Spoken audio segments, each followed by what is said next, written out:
สอนป่า ถ่ายรูปบอก ถ่ายคลิปได้ เอาอีกพุ่มหน่อย อืม โอ้โหหนัก ทีมงานบ่าวผู้ไทยเฮา ๆแล้วพุ่มก่อน นี่ก็คือทงหน้าบ้านน้องแต้นะพี่น้อง เสียงจะรู้ มาเบิ่งนำกันมื้อนี้สิได้ป่าใช่เลย โหนาทิมข้างหน้า หน้าทีมเฮา ผู้บ่าวไทยบ้านเฮาก็ชิมอนเนาะ แนวไหน นำหน้าได้เหมือน นอนหน้าพาทาง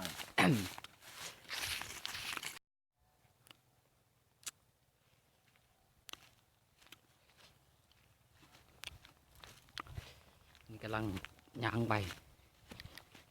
เดินเนาะว่าสิไปซ่อนอยู่ห้วยพุ่ง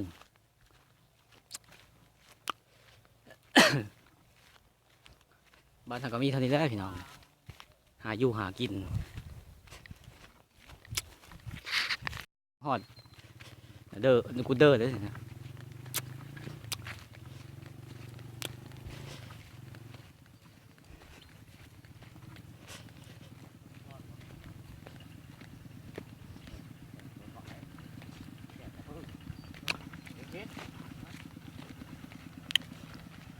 ก่อนหรอ เพิ่นนะ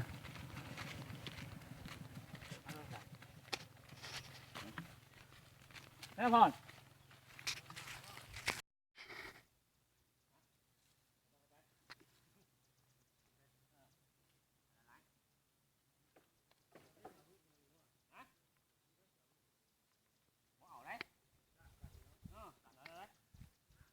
โอ้ลูกมันได้3 คนแล้ว หัวหน้าเพิ่นกำลังไปตัดไม้มา ทุบโต๊ะทุบ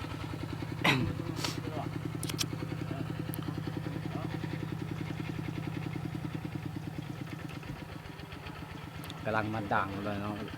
ซ่อนกูเด้อก่อน นั่งแล้วนอนดูดิ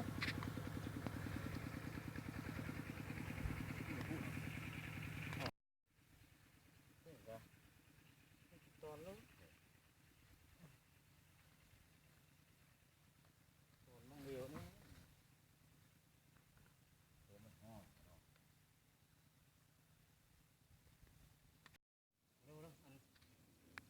อันกาพันเฮามันชูมัน กำลังที่ซ่อนตอนนี้ ไปบอกว่าอันนี้บอก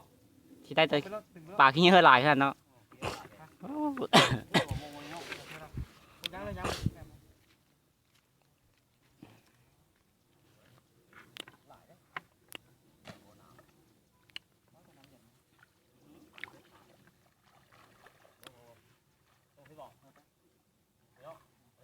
วันไว้เนาะ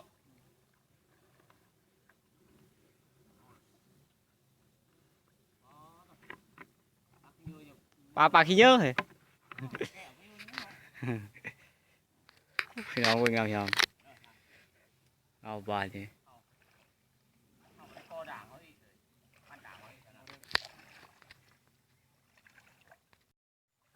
เอาเงินแค่นี้หมดเนาะบ้านเนาะ ขึ้นข้างคุณบ่ มาผ่านนี้เนาะ ข้างคุณเนาะโอเคโอเค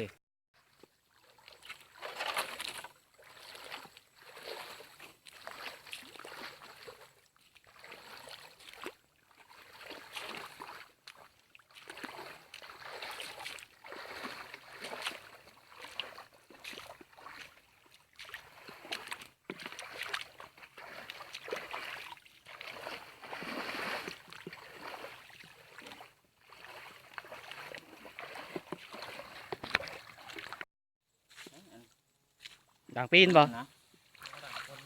คนมันแต่บ่ทิ้งเนาะ โอ้แห้งยังแห้งแล้วน้ำอยู่เนาะขาดอยู่เนาะ เดี๋ยวแห้งนะ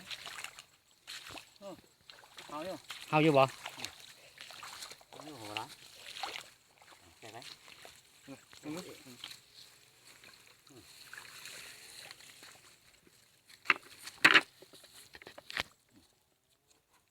นี้สิวมาโต เอามาต่อให้พุ่งพี่น้องบัดนี้พุดเด้อผู้ใดไปเลยบ่หมานมาเบิ่งให้พุ่งบัดนี้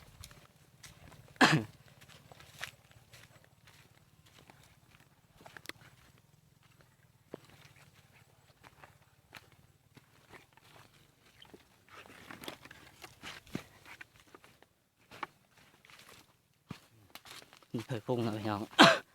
เคยพุ่งก็เป็นโหยที่ยาวพูดแล้วมาทักเนอพู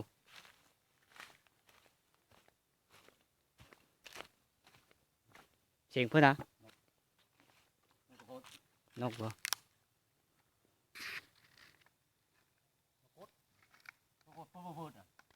ไปพุ่งพี่น้องนี่ก็สายกุนหั่งมันเป็นโหยนี่น้อยที่ตกลงมาต่อใส่กันตกใช่ไหมเฮ้ยพุ่งเนาะเฮ้ยพุ่งนี่เป็นโหยที่ยาวได้พี่น้องมาจากเทิงเนอพูดแหละแถวหางมันกับมันตกลงเซ่ๆบ่หางมันนี่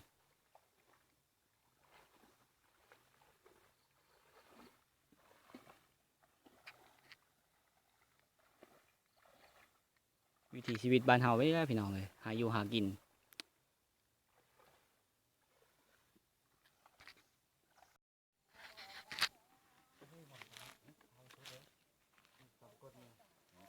เรามันเป็กหนึ่งเย็นน้ำเลยเนาะคักเนาะ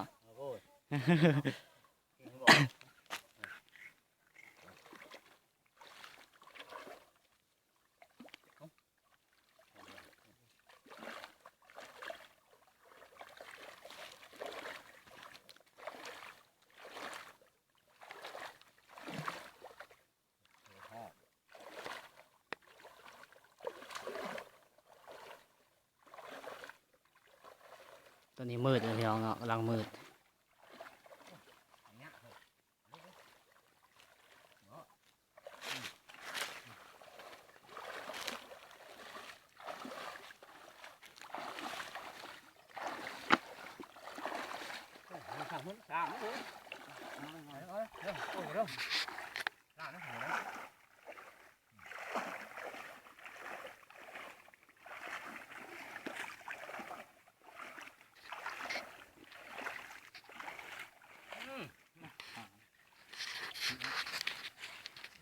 ได้ป่ะโอเคอยู่เนาะ